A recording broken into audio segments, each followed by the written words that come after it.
uSathane.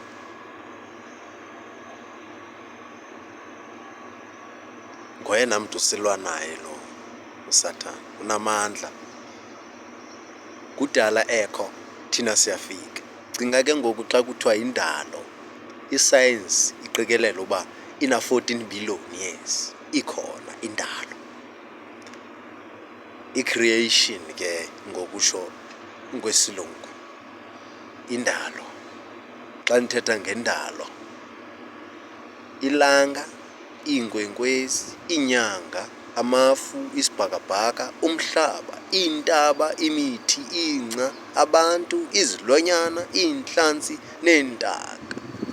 Indalo. Kuqokelela ukuthi ina-14 billion years. uSathane ke yena uphi kuloo ndalo? Ukhona kuloo ndalo. Mhlawumbi nayo na-14 billion years kodwa andinabunyani. Andifuni umpromote, andifuni uxoka njengaye, andifuni ukuthetha izinto njengaye. Kodwa ke apha emhlabeni abantu bazawuyingqina le nto. uSathane kuphela ongazuyingqina ngokweyazi uba yinyani, ngoba akahlali enyanisweni. uYesu wasixelela ngayo ukuthi xa esuke exoka uzithethela okokwakhe, akayithethi inyani. Kwangaphambili zange wahlala enyanisweni. Usisibulala mntu nolixoki, noyise wamaxoki. Inyani ayikho emlonyeni wakhe, akamfuni futhi nothetha inyani, ngoba kuthiwa nabani na oxokayo usuka kuSathane, ngunyana kaSathane. So uSathane lo unawo amandla, kufuneka silwe naye, kodwa unawo amandla. Khawundixelele, njengoba ke siqikelela mna nawe ukuthi uSathane una-14 billion years, wena unangaphi wena? Una-500 mhlawumbi okanye una-200? Yes, awuna-200, mncinci. Kodwa yiva ke ngoku kuthiwa yilwa nalo mntu. Ewe kaloku asilwi nanyama nagazi, silwa namagunya obumnyama weli hlabathi. Asilwi nabantu, asilwi neepolitiki, nemibutho, namazwe. Silwa noSathane neengelosi zakhe, iidemoni. Nabantu bakhe, abalandeli bakhe. Ngoba kaloku xa sube sisiliswa uThixo waba bantu, aba bantu abazuyithanda loo nto le.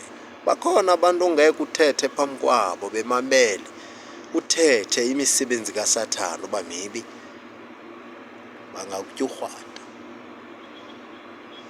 Zikhona iinkolo nezinto ezikaSathane abantu bazigonile, bayazithanda. Once uthethe ngazo, xabene. Ayikabi lo xesha kum uba ndizibalule uba zintoni. Mhlawumbi xa uThixo ethanda, uThixo uzawundivumela ndiyithethe loo. Ngoba nokuthetha apha kule vidiyo andifuni uxoka, ndityiwa sisazela, andisazi uba sisantoni. Ndiyoyika nje ukufeyisa abantu emhlabeni, ndibaxelele le nto. Bambi bafundile kunam, bambi bayayazi kakhulu iBhayibhile kunam, bambi bayazi kakhulu kakuhle ngokuchanileyo ukogqitha mna yonke le information ndiyithethayo. Xa benondibuza ndingaxaka kubaphendula kwezinye izinto, kodwa ndiqinisekile ukuthi abathobekileyo bazawuyiva inyani kaThixo. Incwadi yemizekeliso sahluko 8 ndiyayithanda xa ithi ubulumko buyakhwaza. Kukho ivesi endiyithandayo phaa xa usehla, mhlawumbi kuvesi 2 or 3, ithi ndigwaza ndibhekisa kumntu wonke. Tsho njalo incwadi kaSolomoni, Proverbs chapter 8, maybe verse 3. Ndigwaza ndibhekisa kumntu wonke. Ndiyayithanda laa vesi. Xa ifika phaa kwiivesi ezimbini zokugqibela, uvesi 5 no 6, ithi nabani na ondifumanayo ufumene okuqhelekileyo kuYehova. Ondithandayo uza kufumana ubomi, ondicaphukelayo uyazenzakalisa, uthanda ukufa. Imizekeliso 8 verse 35 no-36. Ubulumko buyakhwaza ke, kanti ke kwakuloo vesi ke kwakuloo chapter uverse 16 uthi izikhulu zigweba ngokulungisa nje ndim lo.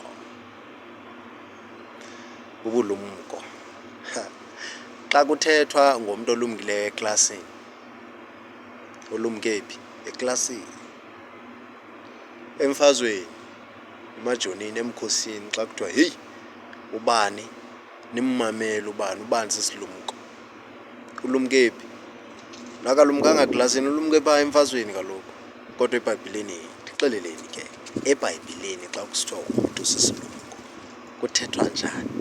Kuthiwa sisilumko ngantoni? Asithethi uba uyakwazi ukondlula okanye uyakwazi ukondlala, uyakwazi uhlamba izitya or uyakwazi ulungisa imoto. iBhayibhile ayithethi ngaloo mntu. Uyakwazi ukwakha, uyakwazi ukhumsha, ungugqirha, uligqwetha, uyimisi, uyinesi, ngunontlalontle, ulipolisa. Akuthethwa ngaloo nto eBhayibhileni xa kusithiwa umntu sisilumko. Isilumko ngumntu omazi uThixo, omoyikayo, ngokutsho kwezibhalo. Uba uyamoyika uThixo, qiniseka, ndiyakuxelela, usisilumko. Akutsho mna, kutsho uThixo. Usisilumko uba uyamoyika uThixo, usisilumko. Ukogqitha uSathana. uSathana mdala kuwe nje, kodwa uyamogqitha ngoba wena usisilumko. uSathana sisidenge. Sisidenge uSathana. Udelela uThixo emazi. uSathana uyingelosi kaloku. Yazazi izinto esingenakuzazi thina njengabantu. Unayo ne-experience laa mntulwana. Mhlawumbi laa mntulwana umazi ebusweni uThixo. Thina yintoni esiyaziyo? Asazi nobhontsi wakhe. Asimazi. Nditsho sesiyifunda iBhayibhile, asimazi. Cinga ukuthi uSathana umdala kangakanani kuthi? Kokuphindaphindwe kangaphi? Kanintsi. Okokuqala awunova kuthiwa nanku uSathana uyangcwatywa ngapha uswelekile. Bangaphi abantu bethu abangcwatywayo beswelekile? Abantu. Yiva laa mntu kuthiwa ulawula lonke ihlabathi lwana. Akuthiwa inxalenye yalo uzama ukuyilawula. Akazami, uyalilawula. uYohane, 1 John, uYohane wokuqala, sahluko 5, chapter 5, verse 19. Ithi ihlabathi lilawulwa nguSathana. Ulawula phi wena? Ulawule South Africa? Ulawule elalini? Uba ulawule South Africa, uSathana uyakugqitha. Akalawule eAfrika yena, ulawule emhlabeni. Uyabo? Ya, andimncomi. Ndizama ukubonisa ukuthi unawo amandla. Singaxoki sithi uSathana akanamandla. Akanamandla entweni? Entweni? Masicacise entweni. Wabona uba uyayicacisa? Ingacaca. Kodwa xa ungayicacisi, ufana nomntu obhudayo. Xa usithi uSathana akanamandla.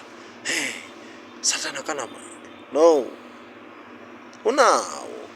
Awokulahlekisa, awokubulala, awokuqhatha. Unawo.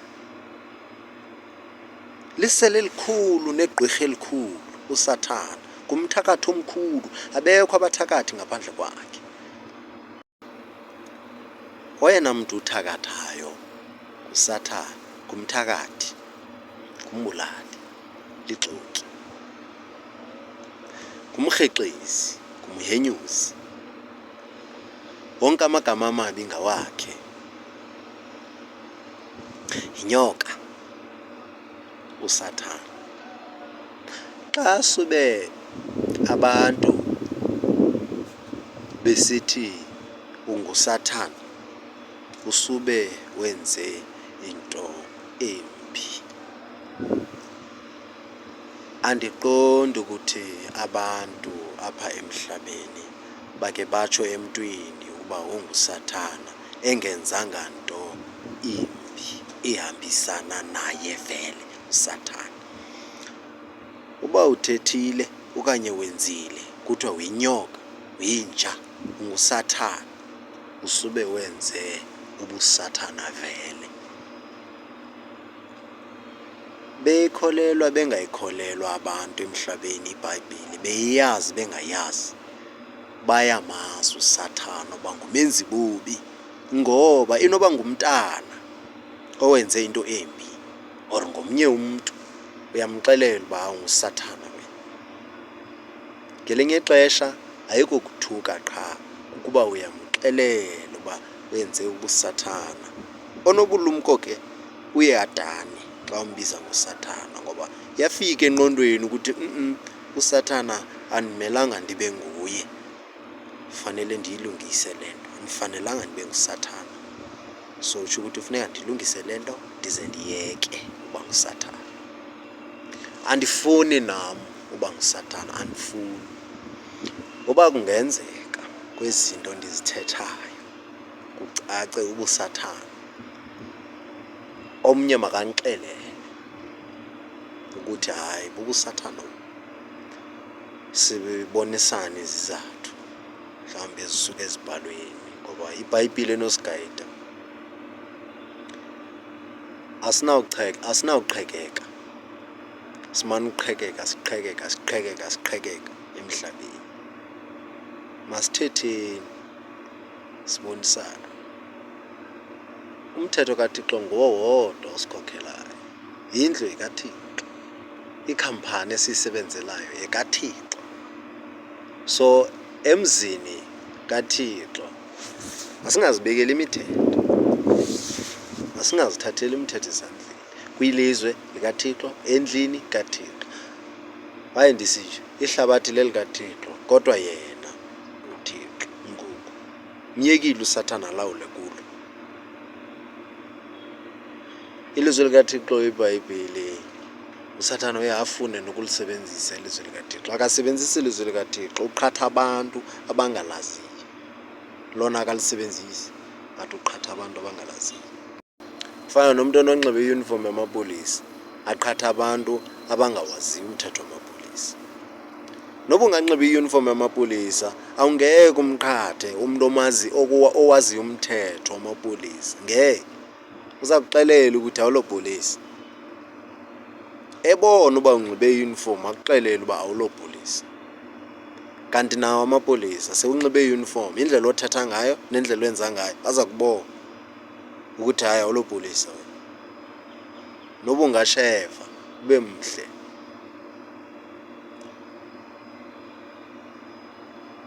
uba awulopolisa soze ungabonwa, soze ungabonwa. Ndizama ukuthi ke uSathana uzenza uThixo engenguThixo. Yes, apha emhlabeni uThixo walapha emhlabeni, uThixo walapha emhlabeni, kodwa mnye uThixo, abekho babini. Akho Thixo kuphinde kube khona noSathana aphinde abe nguThixo naye. uThixo mnye, mnye uThixo. Igama elithi Thixo lithetha umntu omkhulu ongenaye olingana naye okanye ofana naye. uSathana uza kubulawa kungekudala nguThixo. Ibephi ke into yoba unguThixo uSathana? Andithi uThixo ofileyo? uThixo wethu akafi. Into yoba kuthiwa nguThixo kaSirayeli yinto yakudala le. Phaa kuMateyu 6 mhlawumbi phaa kuverse 9 uYesu usifundisa indlela yokubiza uThixo, othi masithi Tata wethu. Uba usathi Thixo kaSirayeli awufune uyiphucule phucula indlela yokuthandaza. Sambiza uThixo ka-Abraham, ayisosono kona kodwa ingathi uyatraya, uyalibazisa. Indlela e-straight tata wam, Thixo wam. Indlela enyanisekileyo yokuthandaza uThixo kukuthi umxelele inyani, uthethe inyani. Thetha inyani. Ukuthetha inyani ke kukuthandaza ngomoya. Kuthiwa uThixo ngumoya, lowo omthandazayo makathandaze ngomoya. So uThixo uyakuva xa uthetha ngomoya. Kukuthini ukuthetha ngomoya? Thethe ngokunyaniseka. Xa kukho into ofuna ukuyithandazela, thandaza ngokunyanisekileyo. Cela into oqinisekileyo ngayo, efanelekileyo phofu. uYesu noStefano. uYesu uthe xa ebethwa, ebulawa ngoonyana bakaSathane. Naye uStefano uthe xa ebethwa, ebulawa ngoonyana bakaSathane, wathandaza ngokusuka entliziyweni uYesu wathi,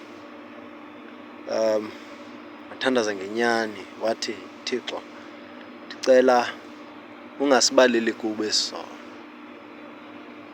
baxolele obubi ngoba abayazi le nto bayenzayo. uYesu ebenyanisekile, eqinisekile ukuthi abayazi nyani le. Abayazi aba bantu, ewe bamvisa ubuhlungu kodwa abayazi le nto. Eyona nto ingamandla kukuthi wenze isono usazi na okanye ubungayazi. Xa ungayazi, uThixo ugweba ngobulungisa. Yiva uYesu uthini, ulinganisa utatakhe ngokugweba ngobulungisa. Kaloku uYesu ebenelungelo lothi, Thixo ndithethelele, phindisa. Njengoba uthe masingaphindisi, mayibe nguwe uba nomsindo, phindisa Thixo. Wayenelungelo lokutsho. Then ke ngoku uThixo wayenoyenza into afunayo ukuyenza. Vele uThixo uyafuna ukuphindisa kubabulali bakaYesu. Uyafuna ukuphindisa kubenzi bubi apha ehlabathini. Uyafuna, eleke kusenzeka ubenzi bubi, uThixo uyafuna ukuphindisa. Uyafuna uba nomsindo. Uyafuna. Mhlawumbi uyanibuza uba unqandwe yintoni? Mhlawumbi uyanibuza uba umeleni? Ngumbuzo omhle. Uyafuna ukuba nomsindo kodwa unqandwe yintoni? Ulindeni engabi nomsindo nje. Mandiyiphendule kakuhle. Wena since wazalwa zange wenze isono.